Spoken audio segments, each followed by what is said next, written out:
Hello बच्चों, welcome to my channel unfiltered Banda SSC. बहुत सारे बच्चों का यही आपका डाउट है। बहुत सारे बच्चे जो एसएससी की बिहेवियर्स और उनका जो जितने भी स्टेप्स हैं उसको देखने के बाद बच्चों के जो एसएससी स्टेनो खास करके बच्चे जिनका एग्जाम 6 अगस्त को होने वाला है, उनके मन में ये डाउट है कि हमारा जो है क्या रहेगा पेपर का लेवल। पेपर का लेवल क्या होने वाला है, वो ईजी होगा, मॉडरेट होगा या हार्ड होगा। क्योंकि आपने देखा है कि आपका जो है आज ही आपका सिलेक्शन, आपका जो एडिक्विटी ने पहला अपना जो है एग्जाम कंडक्ट करवाया, जो आपका सिलेक्शन पोस्ट आपका जो है फेज 13 का एग्जाम हुआ है, फेज 13 का, जिसमें बच्चों का रिव्यू निकल करके आया है। ये रिव्यू क्या है आपका, मैं सब कुछ डिटेल में आपको बताऊंगा कि क्या आपका एग्जाम का लेवल क्या था, कैसे कैसे क्वेश्चंस पूछे गए हैं, शिफ्ट में आपका किस तरह से उतार चढ़ाव देखने को मिला वो। उसके बाद इसी के साथ साथ हमें आपके लिए जो स्टेनो है उसका जो है एग्जाम का लेवल क्या हो सकता है, ये सब मैं आपको बताने वाला हूँ।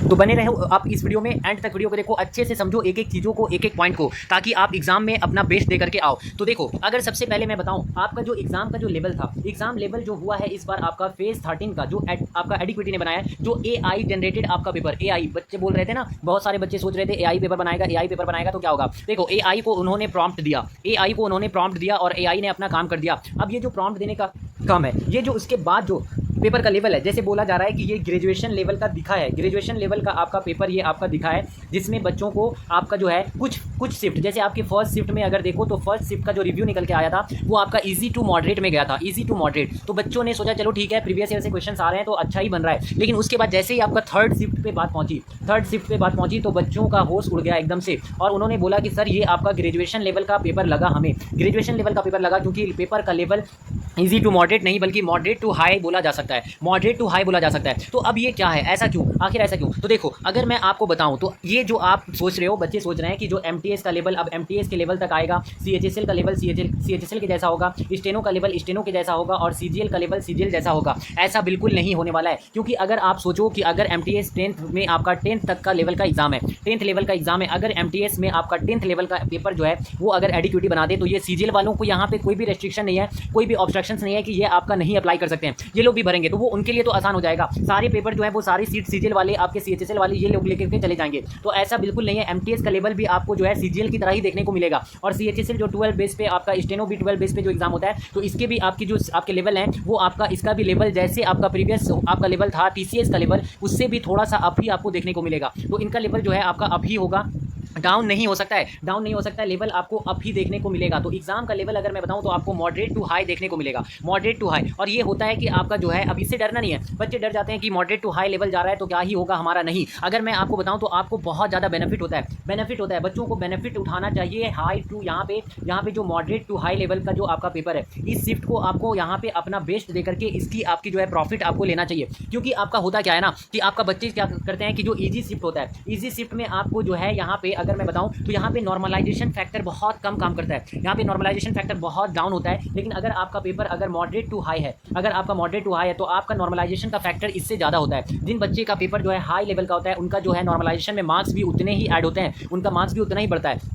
तो आपको बिल्कुल से डरना नहीं है कि हाँ लेवल हाई आ रहा है, लेवल टफ आ रहा है, ऐसा है वैसा नहीं। बल्कि आप लेवल कैसा भी हो, लेवल अगर हार्ड भी हो तो आपको डरना नहीं है, बल्कि आपको एकदम से 110% कॉन्फिडेंट के साथ आपको पेपर अटेम्प्ट करना है और उसमें अपना बेस्ट ऑफ बेस्ट देना है, क्योंकि आपके पास ऑप्शन बस ये है कि आप पेपर को अच्छी तरह से अटेम्प्ट करो। उसके बाद अगर आप हार्ड शिफ्ट में भी अगर अच्छा अटेम्प्ट कर देते हो तो आपका नॉर्मलाइजेशन आपका जो स्कोर है उसको बूस्ट कर देगा। तो ये आपका फैक्टर है जो आपको देखने को मिलता है। तो ये आप समझ लो कि आपका जो है आपका पेपर का लेवल, ये जो एडिक्विटी इस बार नहीं छोड़ने वाला है और पेपर का लेवल वो ईजी नहीं रखेगा। कुछ शिफ्ट में आपके पेपर जो है इजी शिफ्ट आपके हो जाएंगे, लेकिन आपका जो है आप देखो तो ज़्यादा से ज़्यादा आपके पेपर के लेवल जो है आपके मॉडरेट टू हाई ही देखने को इस साल आपको देखने को मिलेगा। तो ये मॉडरेट टू हाई ही पेपर का लेवल जाना है, 120% आप लिख लो, ये आपका लेवल यहीं देखने को मिलेगा। इसके बाद एक और डाउट मैं आपको जो है आपको क्लियर कर दूं कि बच्चों के सामने आ रहा है, बच्चे बोल रहे हैं कि सर क्या एग्जाम डेट वो जो है क्या एग्जाम का जो डेट है वो आपका जो है पोस्टपोन होगा, क्या एग्जाम का डेट जो है वो आपका पोस्टपोन हो जाएगा? बिल्कुल नहीं। अगर मैं आंसर करूं तो बिल्कुल नहीं, क्योंकि एग्जाम का डेट जो एडिक्विटी आपका एग्जाम डेट बिल्कुल पोस्टपोन नहीं करेगा, क्योंकि उसको उसके बाद सीजीएल करवाना है, उसके बाद उसको सीएचएसएल करवाना है, उसके बाद आपको उनको एमटीएस करवाना है, बहुत सारे एग्जाम उनको लेना है। तो ये अगर पोस्टपोन करता है तो स्टेनो को कहाँ लेकर के जाएगा? ये बिल्कुल नहीं हो सकता है। एग्जाम का डेट आपको जो है 6 अगस्त आपका, वो आपका एग्जाम उसी डेट पे होगा। तो फालतू के जो वीडियोस बनाते हैं कि एग्जाम डेट पोस्टपोन हो जाएगा, ये हो जाएगा, वो हो जाएगा, उन सब के वीडियोस से दूर रहो, क्योंकि आप अपना टाइम जो है वो बेस्ट टाइम तो अपने प्रिपरेशन ट्रांसक्रिप्शन में, क्योंकि जितने भी आपके पास टाइम लेफ्ट हैं, जो भी टाइम आपके पास बचे हुए हैं, वो आप अपना टाइम जो है स्कोर बूस्ट करने पे दो।